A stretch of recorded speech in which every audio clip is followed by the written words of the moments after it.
to reach him with a grasper, but Smokey had other ideas. He was now in a very precarious position, 20 metres up at the top of the tree.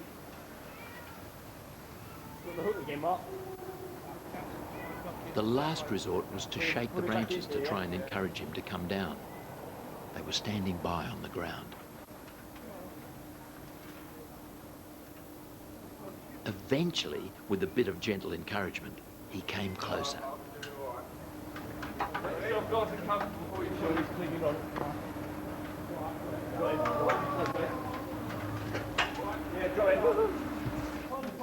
It seems Smokey was a really scared cat.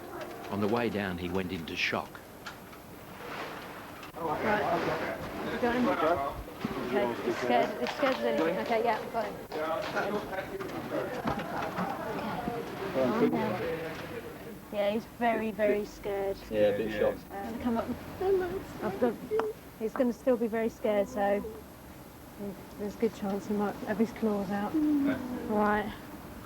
God bless you. Thank you all so much. God bless you all. No worries. Thank you. Smokey was right as rain once Hilda got him home and gave him something to eat. However, the problems for a cat called Teddy began after he'd eaten his favourite fish supper.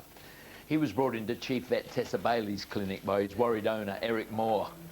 Saturday night he was eating some fish and he choked, so I thought it was a bone.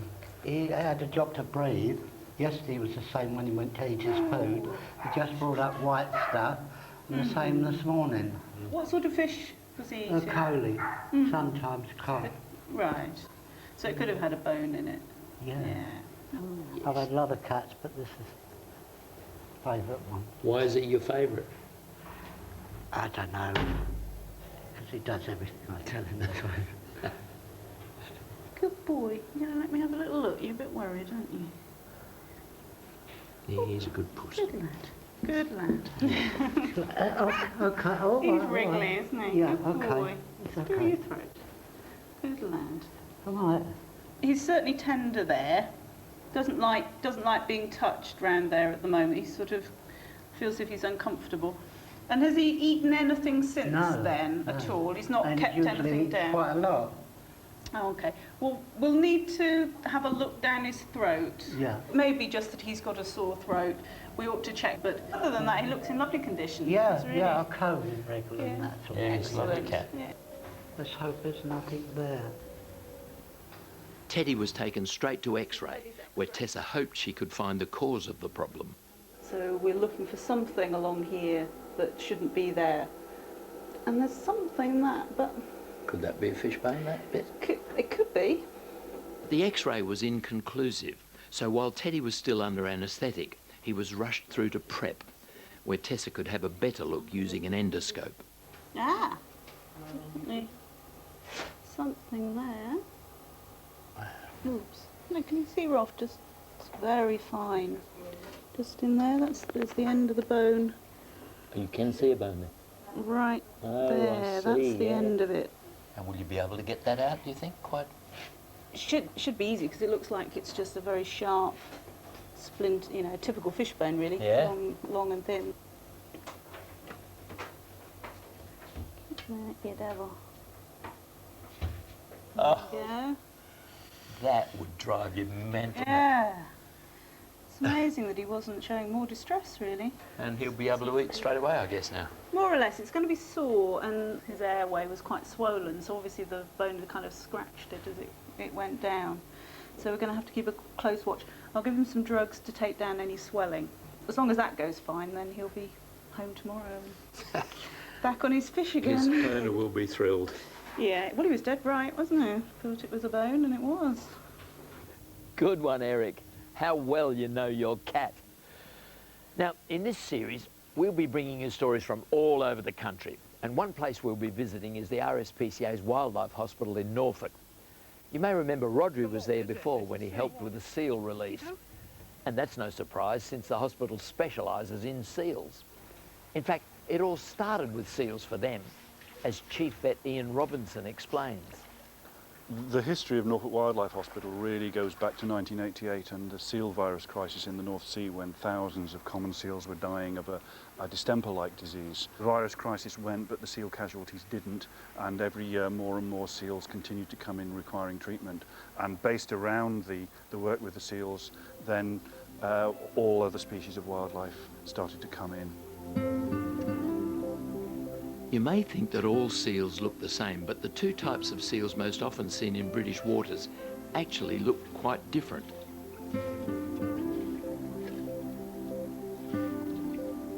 They are the common seal with a domed forehead. They look a bit like a spaniel. And the grey seal with a longer snout. They look more like a greyhound.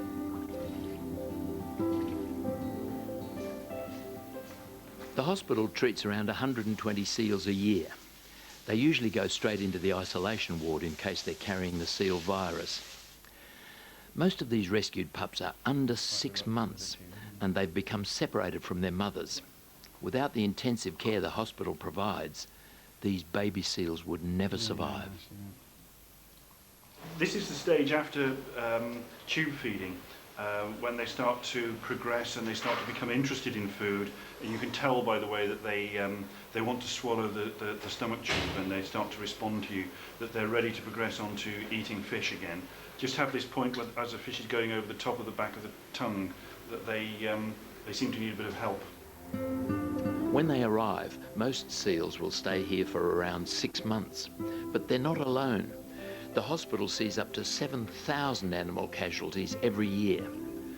While we were there, Inspector John Bow brought in a swan that he'd rescued. It was in a critical condition. I picked him up from a sewage farm in Aylsham. He'd landed on one of the tanks.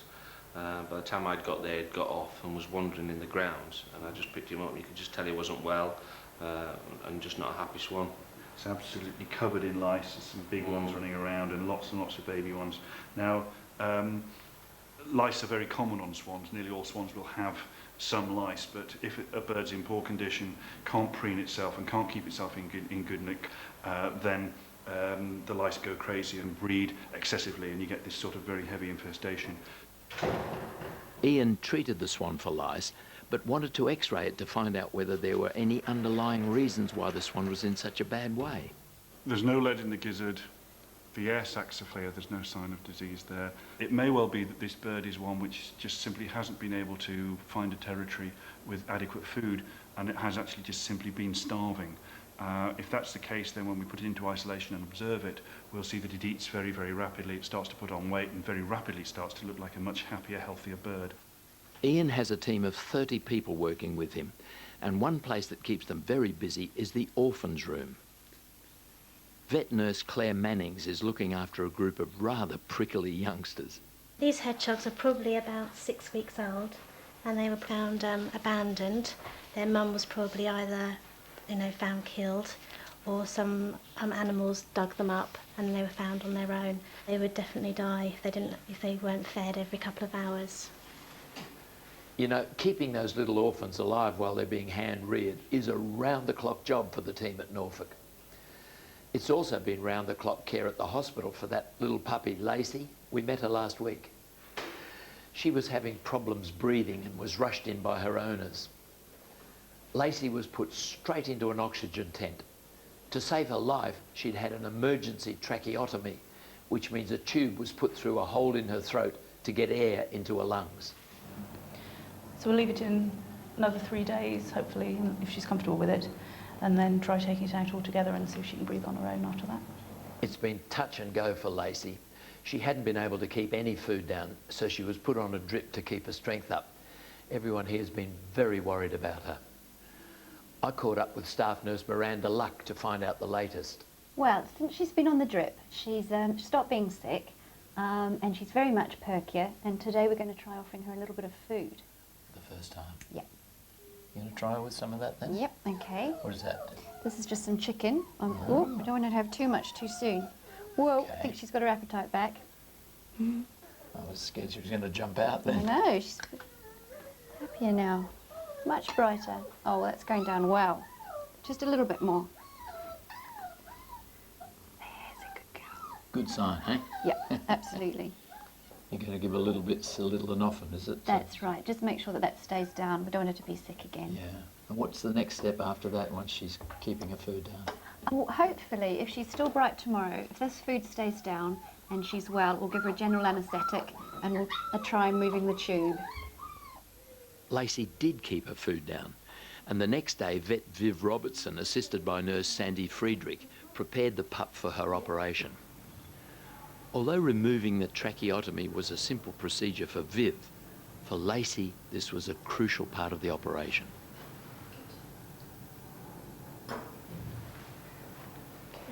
We will obviously need to monitor her quite closely because this tube may need to go back in again if she's not able to breathe properly on her own. At this point, Lacey couldn't breathe for herself. She still needed a supply of oxygen directly into her lungs until the hole in her throat was stitched up. So if there's any holes at all, then we can get air leaking out under the skin around this area. That looks quite good at the moment. I can't hear any air or see any air bubbles coming up there. So it looks like we've got quite a good seal. This was the moment of truth. Would Lacey be able to breathe without the tracheotomy?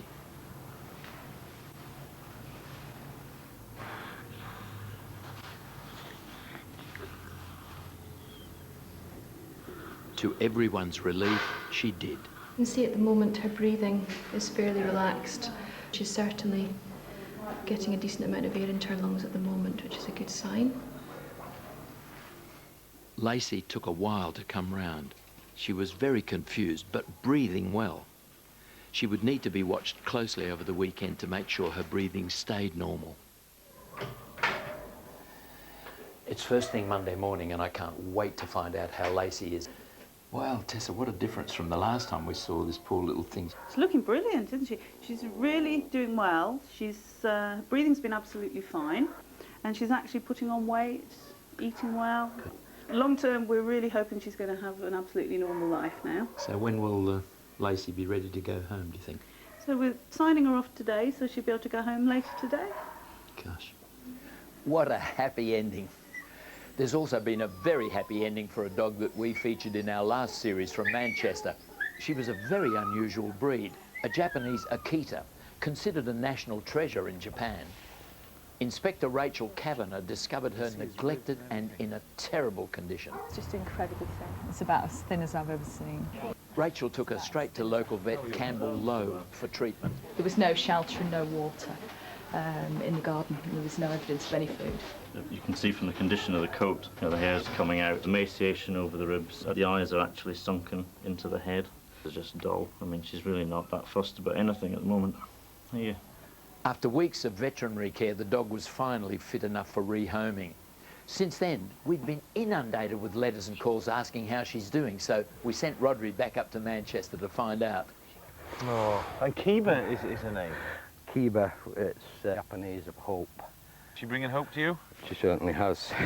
I hope it's hope for her as well. What makes her so special? She responds to every kindness that you show her, in a really affectionate way, and that I appreciate. But she likes a good walk. Oh, she likes a good walk. And she's strong. Right. Come on, Kiba, lead on. Oh, I hope she doesn't forget that she's got 4 legs and we've only got 2. Go on. We found her, Tom, she was in that small back garden, underfed, and now she's got all this. Space. Yeah, it's a revelation for her, I think, because I don't think she'd ever seen anything quite like it before. That is a fact. She's got plenty of room to roam. Are you looking forward to a future together? Oh, most certainly, most certainly. We'll both get old and grey together. Let's hope they do. Isn't it lovely? Tom seems to know Kiba so well already. A hairdresser from North London found himself looking after a pet that he didn't know at all. He came to work and ended up caring for a cockatiel which had been left to fend for itself. Edwina Silva joined Inspector John Gibson to find out what had happened. Well, basically, this morning, early on, about 9:30 or so, one of my regular customers, Steve, is a courier, and he popped in with our friend here in a cage, and basically he said that he just parked his motorcycle and found the bird squawking away near a rubbish dump. What do you think, John? He looks in really good condition. There doesn't seem to be a lot wrong with him. He's got food, hasn't he? He's got plenty of food, he's got water. Did you actually give him some water? Yeah? Because No the water problem. spilled out. Right, no problem. And he doesn't look too stressed out? He or- looks fine. Was the cage actually covered, you The say? cage was covered with cloth, that cloth there. Right. That's fairly dry, so obviously it's only been left today. So what will happen now, John? I'll take the bird over to the Harmsworth and we'll temporarily board it there and put some lost and found notices up in the local area, see whether we can't locate the owner at all. Can we take him? Certainly. Wave No goodbye. problem. Thanks very much for your call. Bye-bye. Before we put the notices up, John put the cockatiel in the van. John, what a horrible place. Yeah. Is this where the bird was found? They said near the dump on the car park. This is the car park, and this is obviously where the bird was left. People do the most horrible things, don't Don't they ever? Don't they ever? Not exactly the best place to leave a cockatiel. No. No, I know Certainly you've not. got a bit of a soft spot for cockatiels, don't you? Yes, I have one at home, George. George, so the idea of George being found here, Appalling, absolutely appalling. If you aren't able to keep a bird, hand it into the RSPCA, local police, certainly not here. Then it was back to the Harmsworth Hospital in North London, where veterinary nurse Claire Nuttall was on duty. He hasn't got any breaks or any fractures of his bones. Does he look okay? He's plump and very bright. So it's not distressed despite his noise. He's not very happy, but it's only lasting a few seconds. I'm sure he can wait for a proper thorough clinical exam by a vet till tomorrow. We basically need to make sure he's properly nourished now, because that diet's a very deficient one. Seed diet for a cockatiel leads to chronic malnutrition, so we'll just boost his nutritional plane and send him off to a rehoming centre where he can join other cockatiels and hopefully be picked out by a new family. If you want to give any animal a home, please don't call the hospital. On CFAX page 626, we have details of lots of the rehoming centres, and they always welcome would-be owners. Now, Tessa and I met two lovely owners earlier this week, Fred and Gladys Ives. They brought their dog Mitzi into the hospital because they were worried about a lump on the side of her face. Been bleeding over the weekend. Ooh. It's quite nice. It's just a little sort of warty thing, but she's obviously really bashed it and it's all opened it up so that it's bleeding and sore for her. Good. I've been bathing it with salt water. Yeah. But yeah, she's kind of got fur and scab, and it's kind of a bit of the skin of the wart as well, so I don't want to pull that off and start it bleeding again, really. Have you had a lump? Yeah. She's 11 years old. You had her all that time? Oh, yeah. Ever since she was a pup. We had to get her because the doctor said I needed something to make me walk. Why the big smile when we put her on the table, first of all? Well, at times she has this expelling of air, which is rather powerful. I see. And normally she will wait when she's on till she's on my lap, and then she'll have a go. Not all the time, just on We occasion. just kind of aim her towards you. Then. But she had one outside, and everybody moved seats. Oh, don't listen. It comes to us all. I think it would be a good idea to remove that wart now, because you know, if it hadn't been raw and bothering her, then I'd say leave it. But it looks so sore now. I think it's going to be easier to. Well, she keeps trying to get at it at the moment, you know, and it's scratching and knocking it. How long she had that wart? Oh, about 2 or 3 years now. It's gradually getting bigger. Yeah. Is that a common sort of thing with these dogs? Oh, look, yeah. Lots of dogs get warts as they get older, and 99% of the time we don't have to do anything with them because they're not bothering the dogs and they're not causing a problem. Terrible the only thing time to we get remove old, them, yeah. It's a shame, isn't it? Yeah, it is. At least this is one of the least. Oh, yeah. This removal, no big deal with it? No, I mean there's I don't mean tiny risk with any anaesthetic. Yeah, and that, well, you know, realise so there's always that. Yeah. But she's fit for her age. Her heart sounds fine, and it's going to be a very, very quick anaesthetic because it's going to be a quick snip really and a couple of She's stitches. fairly fit. She's certainly quicker than me. That same day, Mitzi had her operation, and her owners, Gladys and Fred, are here with me. How did she cope after the operation? Very well indeed. No problems. Couldn't wait to get out of here. That's good. She looks marvellous.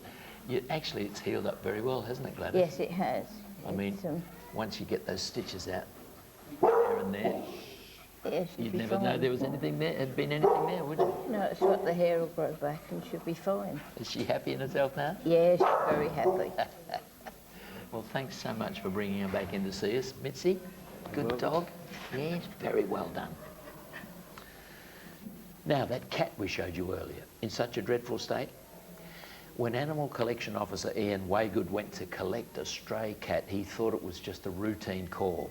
What he actually found was a Persian cat in the most appalling condition he'd ever seen. Ian had no idea how it had got to be like that, and vet Adam Jolly was horrified. Oh, wow. That's incredible. You can smell it. And it's got maggots all climbing underneath it as well. Oh, look.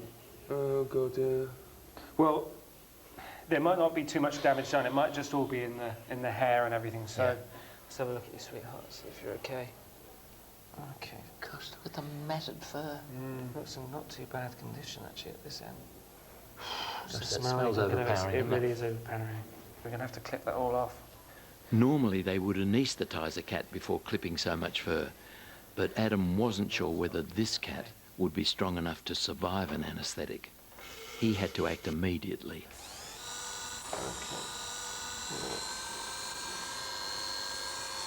Wow, it's just all met. I've never seen anything like this. I've never seen anything as bad as this. What was your reaction when you saw the cat? Oh, well, it was very dark. I needed a torch to have a look. I couldn't believe it was a cat. Is that it? That's the main bulk of it. That's just thick. Solid. That's been growing. That's been growing for, I think, many, many months. For it to get to that thick and that. Okay, let's keep going. That's the sore bit. You can see his other leg is just one big mat, isn't it? I didn't realise that was a leg. Yeah, that's just all one big mat. So. Dear, oh dear. That's just about the worst case of matting you've ever seen. If we left for a few more days, he would almost certainly have died. Looking at his teeth, he doesn't look that old. You know, No. it's just... It's horrific, isn't it, to see an animal left to get like this? All right, sweetheart. See, it's all the faeces have caught up in his fur down by his tail, and there's even more maggots down there. And he's probably not felt his tail for the last few weeks because it's been under so much crud and mess. But if the tail's really badly damaged, that's not too bad because we can actually just remove the tail and that won't do him any harm. Oh dear, dear. Powerful pong there. He's also got maggots in his bottom as well. Yeah, I saw Can you that. see that? Right inside. Yeah, those can be cleared out sometimes, but often we don't know how much damage is done internally until a couple of days later. That's revolting. What is it? It's just all the maggots that just hit a pocket of maggots. Just. Oh dear, oh dear, oh dear. I'll get that clipped off. I mean, it smells and looks revolting, but actually it's amazing. It's done hardly any damage to the skin at all. That's incredible. Okay, right, let's keep going. Yes, it's a good cat. Yes. By now, Adam had been clipping the cat for over an hour and still hadn't managed to remove all the fur. But the remaining mats were too close to the skin to remove them without anaesthetic. Quite tempted to leave the bits that aren't maggot infected because... Do it at a later time. Yeah, because he must be exhausted by now. But before the cat could be taken to the ward for a rest, there was still some vital treatment Adam had to give. So I think what we'll do first is we'll give him a good bath and clean up that end, and then we'll give him a quick enema to get rid of all the maggots in his bottom. That's great. We're all right, eh, puss? Yeah, sweetheart. It's coming off really well now.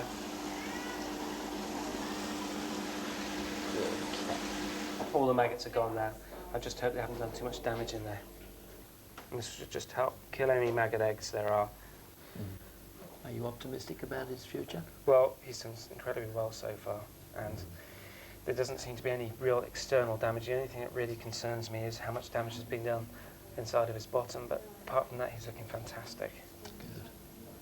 Good. There we go, sweetheart. It's the last. Very brave. Oh, good cat. It had been a tense couple of hours for all of us. Now it was time for the cat to go onto the ward for some peace and quiet, where he would receive the extra care and attention he needed. That poor cat, he was so weak.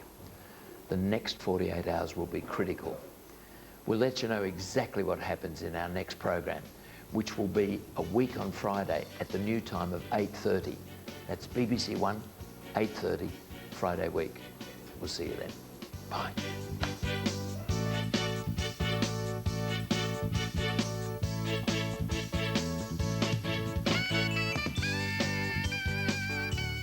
Swapping jobs for a week, changing places on BBC Knowledge in a few moments. Here on BBC One, it's Susan's 40th and Ben's at a loss what to do. My Family is next.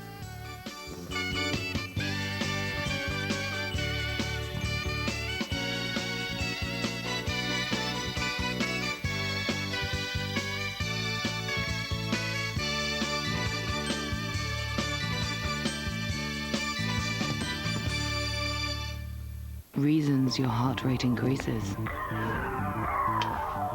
Severe anxiety. A nasty shock. Overexcitement. Emotional conflict. A sudden rush of adrenaline. Hi, I'm Mr. Adams. Holby City. Pulses are racing. Thursday at 8 on BBC One. Perhaps you'd like one of these. No, thank you. I have a large plain mug. True, Mrs. Grogan, but you've got a heart of gold. The Robertson family charm Woo! Wall-to-wall company. doesn't come naturally. You look as though you can take care of yourself. Oh, yes? But they keep on trying. Suit will help me find the right kind of body language. Well, do you know what that body language says to me? Either you've got a hernia or you're trousers. Brotherly Love, Friday at 8:30 on BBC One.